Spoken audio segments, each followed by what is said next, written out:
Hello students, good morning all of you. Students, आज हम लोग Hitler's rise to power, Hitler ने कैसे पुनः किस तरह से पावर को राइज कर लिया, इस पर हम लोग डिस्कशन करेंगे। स्टूडेंट्स, आप लोगों को इसके पहले मैंने जर्मनी में हुए डिप्रेशन के बारे में आपको बताया होगा और आपने उसको अच्छी तरह से सीखा। तो स्टार्ट हम करते हैं। जो हमारा टॉपिक है हिटलर्स राइज टू पावर। कैसे हिटलर ने पावर को कैप्चर किया, जर्मनी की पावर को हिटलर ने कैसे कैप्चर किया, कैसे वहाँ का ये रूलर बन गया, डिक्टेटर बन गया, ये हम स्टार्ट करते हैं। Students, this crisis in economy, जैसा आप जानते हैं एक क्राइसिस हो रही थी और उस क्राइसिस में पूरी जर्मनी के लोग परेशान थे, अमेरिका भी परेशान था, पूरे विश्व में वो क्राइसिस थी। तो इसी क्राइसिस के बाद हम लोग इसमें किए हैं, इसके पहले की वीडियो में, इसमें हम स्टार्ट करेंगे this crisis in economy, polity and society. Germany में, जो जर्मनी के समाज में, जर्मनी की राजनीति में, वहाँ की इकोनॉमी में, वहाँ की अर्थव्यवस्था में ये जो क्राइसिस था, इसी क्राइसिस ने बैकग्राउंड दिया हिटलर को कि वो उभरे, यानी कि उसका उत्थान हो। ठीक है, यानी एक तरफ जर्मनी में क्राइसिस तो चली रही थी, तो उस क्राइसिस के कारण जो है लोग बिल्कुल ही क्या थे, परेशान हो चुके थे। तो उस परेशान होने का फ़ायदा हिटलर ने उठाया और हिटलर सत्ता की तरफ जो है धीरे धीरे बढ़ने लगा, पावर को कैप्चर करने की सोचने लगा। हिटलर के बारे में थोड़ा सा आगे लिखा है, born in 1889 in Austria. Hitler का जन्म ऑस्ट्रिया में 1889 में हुआ था। Hitler spent his youth in poverty. Hitler का जो यूथ था वो पॉवर्टी में बीता। पॉवर्टी का मतलब होता है भूखमरी में, गरीबी में। When the first world war broke out, जब प्रथम विश्व युद्ध स्टार्ट हुआ, पहला विश्व युद्ध जब स्टार्ट हुआ, he enrolled for army, acted as a messenger in the front. उसने अपने आप को आर्मी में इनरोल कर लिया, यानी आर्मी में वो भर्ती हो गया जाकर, और उसने मैसेंजर का काम किया। मैसेंजर का काम कहाँ किया? सेना में किया, अग्रिम मोर्चे पर किया, अग्रिम मोर्चे पर काम किया और बीके में कारपोरल, और उसे कारपोरल की उपाधि मिली, जो है बहादुरी की उपाधि मिली। And earned medal for bravery, और उसने कई ऐसे मेडल भी प्राप्त किए, जो है उसने ढेर सारे मेडल भी प्राप्त किए अपनी बहादुरी के लिए। चूँकि सेना में वो मैसेंजर का काम किया करता था, फर्स्ट वर्ल्ड वॉर था, तो ऐसी स्थिति में उसने बहादुरी का काम किया ही, तो उसको मेडल वगैरह मिला। लेकिन जर्मन डिफीट हॉरिफाइड हिम, चूँकि जर्मनी हार गई जो है, इससे वो बहुत ही डर गया था। और जो वर्साई की वार्सलीज ट्रीटी जो हुई थी, वर्साई की जो संधि हुई थी, उस संधि के कारण बहुत ही वो फ्यूरियस हो गया। स्टूडेंट, फ्यूरियस का मतलब होता है बहुत ज़्यादा वो क्रोधित हो गया, उसे बड़ा क्रोध लगा कि ये, जैसा कि मैंने आपको बताया कि जो वर्साई की संधि हुई थी, वर्साई की संधि पूरा एक तरफा थी। अमेरिका ने, फ्रांस ने, ब्रिटेन ने इतनी कठोर शर्तें थोप दी थी जर्मनी के ऊपर कि जर्मनी उसको बिल्कुल ही मतलब अपमान की दृष्टि से देखता था। जर्मनी के ऊपर उसने यहाँ तक कहा कि जो विश्व युद्ध में, जो फर्स्ट वर्ल्ड वार में जो विनाश हुआ है, उस विनाश का रीज़न भी कौन है? जर्मनी ही है। तो इस तरह से ये चीज़ इसने सुना, वहाँ के लोगों ने सुना, लोगों को भी गुस्सा आया। और क्या नाम है कि जो हिटलर था, हिटलर भी जो है वो बिल्कुल ही क्या नाम है कि हॉरिफाइड हो गया था, बिल्कुल गुस्सा उससे आ रहा था कि ऐसी संधि, एक तरफा संधि कहीं होती है। तो वो बिल्कुल ही गुस्से में था। और फिर इन 1919 में he joined A small group, इसने एक छोटा सा संगठन बनाया जिसका नाम था German party, German workers party, यानी कि वर्करों की पार्टी उसने बनाया। और इस पार्टी में वो जाकर के इस पार्टी का वो डेवलपमेंट करने लगा। सब्सिक्वेंटली का मतलब होता है स्टूडेंट धीरे धीरे, slowly and slowly, took over organisation. उसने एक संगठन बना डाला, ठीक है, बड़ा संगठन बना डाला और उसका नाम बदल के रख दिया national socialist German workers party. National socialist German workers party, ये किसके द्वारा जो है इस्टेब्लिश किया गया? ये हिटलर के द्वारा इस्टेब्लिश किया गया। हिटलर अब धीरे धीरे अपने आप को फैमिलियर बना रहा है, धीरे धीरे अपने आप को जो है लोगों से मतलब लोगों के दिलों में वो जा रहा है ताकि लोगों का सपोर्ट मिले जो है। और बाद में इसी पार्टी को जो है this party became as Nazi party. अब देखिए नाजी पार्टी का जो है यहाँ पे ऑर्गेनाइजेशन हो गया, यहाँ पे संगठन ये बन गई जो है। इन 1923 में Hitler planned seize control over. Hitler ने धीरे धीरे कंट्रोल करने की बात सोची, ठीक है, धीरे धीरे। कहाँ? बवेरिया पर उसने सोचा, ये बवेरिया जो है, सोचा कि बवेरिया को हम कंट्रोल कर लें, और कंट्रोल भी कर लिया, सीज कर लिया उसको। सीज मतलब कैप्चर कर लिया। मार्च टू बर्लिन, और बर्लिन की तरफ जाने लगा, कैप्चर दी पावर, यानी कि बर्लिन को भी वो बिल्कुल कैप्चर करना चाहता था। ही फेल्ड, लेकिन वो असफल हो गया। बाद में उसे अरेस्ट किया गया, ट्राइड फॉर ट्रीजन, और उसे जेल भेज दिया गया। एंड लेटर रिलीज्ड, और बाद में उसे छोड़ दिया गया, बाद में उसको छोड़ दिया गया। Nazis could not effectively mobilise popular. Nazi party जो थी, जो national socialist German workers party थी, जिसका नाम बाद में नाजी पार्टी हो गया, तो नाजी पार्टी जो है बहुत ज़्यादा इफेक्टिवली मोबिलाइज नहीं कर पा रही थी वहाँ के लोगों को। पॉपुलर सपोर्ट नहीं था 1930 तक। 1930 तक कोई भी पॉपुलर सपोर्ट इसके पास नहीं था। नाजियों के पास कोई भी पॉपुलर सपोर्ट नहीं था।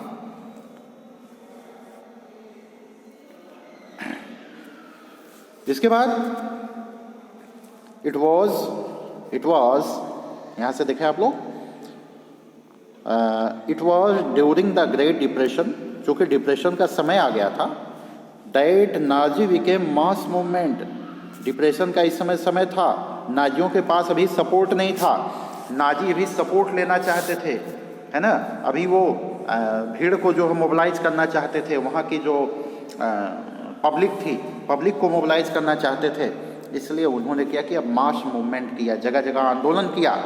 एज वी हैव सीन, जैसा हम देख चुके हैं, इन 1929 में बैंक्स कोलैप्स, बैंक दिवालिया हो चुके थे। बैंक क्या हो गए थे? दिवालिया हो गए थे। जैसा कि हम देख चुके हैं, बैंक जो है वो दिवालिया हो चुके हैं। हाँ, देखिए आप आगे। तो डिप्रेशन का समय था, और डिप्रेशन के समय में बैंक जो है क्या हो गए थे? दिवालिया हो गए थे, कोलैप्स हो गए थे। बिजनेस शटडाउन, बिजनेस बंद हो गए थे। वर्कर लॉस्ट देयर जॉब, वर्करों ने अपनी जॉब खो दिया था। And middle class they are threatened, और जो मध्यवर्गीय लोग थे वो ये सोच रहे थे कि कहीं हमको डिस्ट्रीब्यूशन ना हो जाए, कहीं हम लोग भुखमरी के भी शिकार ना हो जाए। इन सच ए सिचुएशन, ऐसी सिचुएशन में नाजी प्रोपागेंडा।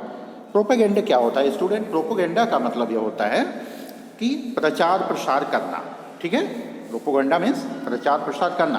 तो नाजियों का जो प्रचार प्रसार था वो स्टार्ट हो गया था, और लोग ये मान रहे थे, अब नाजी की तरफ देखिए, मैं एक बात आपको बताऊँ, ये एक ह्यूमन नेचर होता है। जैसे मान लीजिए आप बहुत ज़्यादा प्रताड़ित हैं, जो है आपको खाने को नहीं मिल रहा है, रहने के लिए मकान नहीं है, पहनने के लिए कपड़ा नहीं है, तो ऐसी सिचुएशन जब आपके साथ आ जाती है, तो अगर कोई आपके पास आता है और ऐसी सारी व्यवस्थाएं आपको अगर वो करके देता है, तो आप बिल्कुल बाध्य हो जाते हैं, बिल्कुल उसकी चीज़ों को मानने के लिए बाध्य हो जाते हैं। मतलब जो व्यक्ति आपका जिसने सपोर्ट किया ऐसी स्थिति में, या आपको थोड़ा बहुत कुछ हेल्प कर दिया, अच्छा बोल दिया, जो है अच्छी तरह से आपसे प्रेम व्यवहार से उसने बात कर लिया, तो आपके मन में ये माइंडसेट आपका ये हो जाएगा कि भाई यह व्यक्ति जो है बिल्कुल क्या कर सकता है, यही हमको जो है एक अच्छे रास्ते पर ले जाएगा, और इसी की बात अगर हम मानेंगे तो हम बिल्कुल आगे बढ़ेंगे। तो ऐसी स्थिति ऐसी स्थिति जर्मन में रहने वाले लोगों की हो गई थी। एक तरफ जर्मनी वर्ल्ड वार हार गया था, दूसरी तरफ वहाँ पे डिप्रेशन हो गया था, किसी के पास कोई काम नहीं था, किसी के पास कोई धंधा नहीं था, सब लोग भूखों मर रहे थे। एक तरफ बेइज्जती सहनी पड़ी थी जो है, और जर्मनी का जो है पूरे विश्व स्तर पर जो है काफ़ी थू-थू हो रही थी जो है। तो ऐसे समय में जो भी नाजी प्रोपोगंडा था, है ना, वो बिल्कुल लोग ये सोच रहे थे कि यही नाजी प्रोपोगंडा, यही नाजी पार्टी जो है, यही जर्मनिस्ट को, जर्मन में रहने वाले लोगों को जो है उनका फ्यूचर, बहुत अच्छा फ्यूचर जो है मतलब करके देगी, बहुत बढ़िया जो है हमारे राष्ट्र को बहुत आगे ले जाएंगे। इसलिए 1928 में, in 1928 Nazi party got no more than, तो एक जर्मन पार्लियामेंट में एक हो जाता है, जर्मन पार्लियामेंट में एक चुनाव हो जाता है। तो चुनाव के समय में नाजियों को बिल्कुल भी सपोर्ट नहीं मिला, वोट बिल्कुल 2.6% ही वोट उनको जो है मिला। मतलब उस समय इससे ये साफ बात हो जाती है कि नाजियों का जो है उस समय पॉपुलैरिटी बहुत ज़्यादा नहीं थी, जो है 2.6% ही वो वोट पाए, उससे ज़्यादा वोट नहीं पाए। इन 1932 it had become the largest party with the 37% vote. अब देखिए, जबकि 1932 में जो है, यानी 28 का जो चुनाव हुआ 1928 का, उसमें तो 2.6% हुआ, लेकिन देखिए कितनी तेज़ी के साथ इंक्रीज हो गया। कहाँ आपका 2.6% है और कहाँ आपका आगे चल करके जो है ये 37% हो गया। तो स्टूडेंट, इस तरह से बहुत ही तेज़ी के साथ जो है अब आप देख पा रहे हैं कि लार्जेस्ट पार्टी जो है ये बन गई, लार्जेस्ट पार्टी नाजी पार्टी जो है क्या बन गई, बहुत ही लार्जेस्ट पार्टी बन गई। अब धीरे धीरे सपोर्ट इसको मिलना आरंभ हो गया। देखिए आगे हम चलते हैं, तो इस तरह से हिटलर जो है वो काफ़ी सपोर्ट जो है उसको मिल चुका था, जो है जहां उसको बहुत कम से कम वोट मिल रहे थे, वहां जो है उसको वोट काफ़ी ज़्यादा मिला। तो ऐसी स्थिति में लोग जो है अब धीरे धीरे नाजी पार्टी के साथ आ गए। अब देखें आगे, यहाँ पे थोड़ा सा हम लोग चलते हैं। हाँ स्टूडेंट्स, देखें आप लोग, Hitler was a powerful speaker. सबसे जो एक अच्छी खूबी इसके पास थी कि वो बहुत अच्छा वक्ता था, बहुत ही बढ़िया वो बोलता था जो है। His passion and his words moved people. उसका जो बोलने का तरीका था, उसने लोगों को अपनी तरफ अट्रैक्ट कर लिया। क्या कर लिया? अट्रैक्ट कर लिया। यानी कि इस तरह से उसने स्पीचेस दिया कि ऐसी स्पीचेस सुन करके लोग बिल्कुल अट्रैक्ट हो गए। उसने प्रॉमिस किया कि वो स्ट्रॉन्ग नेशन बनाएगा। इनजस्टिस, जो वर्साइस की संधि में जो इनजस्टिस हुआ है, जो लोगों के साथ जो अन्याय हुआ है, उस अन्याय को वो, उनके सम्मान को, जर्मन के लोगों के सम्मान को वापस दिलाएगा। ये promise employment for looking for goods. जो लोग आज इस तरह से घूम रहे हैं इधर उधर, उनको क्या देगा वो? अच्छी तरह से नौकरी देगा उनको, जो है अच्छी नौकरी दिलाएगा। ऐसे वादे करना उसने स्टार्ट किया जो है कि लोगों का सम्मान लाएगा, लोगों को एम्प्लॉयमेंट देगा, जो है सिक्योर करेगा उनका फ्यूचर, यूथ का, नौजवानों का। The promise to weed out यहाँ एक शब्द है, फॉरेन इन्फ्लुएंस जो था, विदेशी प्रभाव जो था जर्मनी में, उसको उसने वीड आउट, बाहर फेंकने का निर्णय किया कि अगर मैं आ जाऊंगा तो विदेशी प्रभाव यहाँ पे जो है उसको हटा दूंगा, और जो कॉन्स्पिरेसीज, जो षड्यंत्र जर्मनी के अगेंस्ट में हो रहा है, उन सारे षड्यंत्रों को मैं हटा दूंगा, ऐसा उसने वादा किया। और वादा करने के बाद Hitler devised a new style of politics. Hitler ने क्या किया, एक नई स्टाइल की पॉलिटिक्स को जो है उसने डिवाइस किया। Hitler devised new style politics, नई राजनीति को उसने उत्पन्न किया। He understood significance of ritual and spectacles mass mobilisation. वो रिचुअल्स के बारे में समझता था। रिचुअल्स स्टूडेंट्स, अब मैं आपको बताऊंगा रिचुअल्स क्या होता। आडंबर और प्रदर्शन, ठीक है, स्पेक्टिकल्स एंड रिचुअल्स, आडंबर और प्रदर्शन। आडंबर, धार्मिक आडंबर आप कह सकते हैं, या प्रदर्शन कि इतनी भीड़ मेरे साथ है। तो ये रिचुअल्स और स्पेक्टिकल्स मास मोबिलाइजेशन, यानी कि वहाँ पे थोड़ा सा रिचुअल्स को उसने धर्म का थोड़ा सा सहारा लिया, आडंबर दिखावा किया जो है। नाजी हेल्ड मैसिव रैलीज, नाजियों ने बहुत बड़ी बड़ी रैलियों का आयोजन किया, छोटी रैलियाँ नहीं, बड़ी रैलियों का आयोजन किया, बहुत बड़ी रैलियों का। तो इस तरह से बड़ी रैलियों का आयोजन किया। क्यों इन रैलियों का आयोजन किया? ताकि लोगों को ज़्यादा से ज़्यादा अट्रैक्ट किया जा सके, मास जो पब्लिक है उसको अट्रैक्ट। पब्लिक मीटिंग उसने किया, डिमॉन्स्ट्रेट सपोर्ट ऑफ हिटलर, और हिटलर का सपोर्ट जो, मतलब कि हिटलर उनके साथ है, हिटलर पूरे जर्मन वासियों के साथ है, और पूरे जर्मन वासी हिटलर के साथ हो जाए, ऐसा उसने। और यूनिटी, लोगों में यूनिटी लाने के लिए कहा कि जो भी लोग हैं सब एक हो जाएं। लाल बैनर बनाए गए, जो है झंडे बनाए गए, उस पर स्वास्तिक का निशान। नाजी जो है सल्यूट करते थे, सल्यूट की बात की गई। Ritualise rounds of applause after speeches were part of the spectacle power. और जब भी जैसे उसने कोई वो दिया, क्या नाम है, कि कोई स्पीच दिया, तो स्पीच के बाद वो झंडे फहराए जाते थे। आने के बाद उसको लोग सल्यूट करते थे, और सल्यूट करने के बाद तेज तालियों की गड़गड़ाहट से जो है लोग उसका स्वागत करते थे।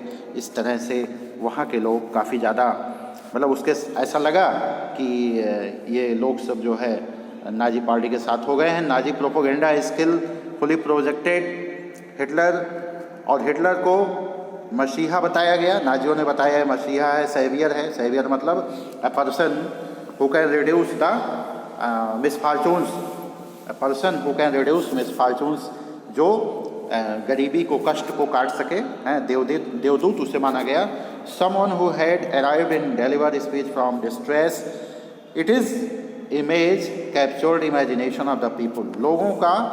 लोगों में ये कल्पना आ गई कि वास्तव में यही व्यक्ति है जो हमारे बिखरे हुए सम्मान को वापस ला सकता है, जो पॉलिटिकल क्राइसिस है उसको स्थिर कर सकता है, एक्यूट इकोनॉमी, जो हमारी जो इकोनॉमी डिप्रेशन में है उसको भी ये सही कर सकता है। यही एक व्यक्ति है जिसको हम अगर सपोर्ट करेंगे तो पूरे जर्मन को बहुत आगे ले जाएगा। तो स्टूडेंट, इस तरह से ये आपने पढ़ा, और पढ़ने के बाद अब मैं डिस्ट्रक्शन ऑफ डेमोक्रेसी अगले वाले वीडियो में। Thank you very much.